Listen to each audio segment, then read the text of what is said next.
chaque fois, je monte, je démonte, je remonte. Donc ça, c'est notre quotidien. Un système qui vient de loin. Pour pouvoir utiliser sa voiture à convenance, Régis Sarel a trouvé ce petit appareil aux États-Unis.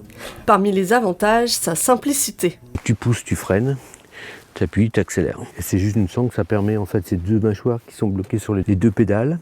Et puis ça, c'est efficace, ça te permet par exemple si tu veux louer une voiture, de pouvoir la louer une voiture automatique et puis de pouvoir utiliser n'importe quelle voiture.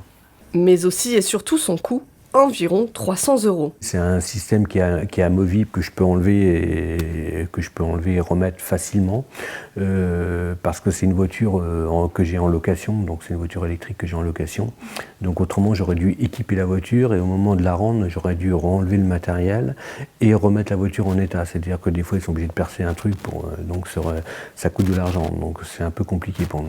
En fauteuil depuis 34 ans, suite à un accident à moto sur son temps professionnel, Régis utilise ce système depuis une dizaine d'années aujourd'hui, un outil adapté à sa paraplégie incomplète. Mais il a aussi fait le choix de se tourner vers un véhicule électrique. On peut équiper une voiture manuelle, mais une voiture manuelle, ça va coûter...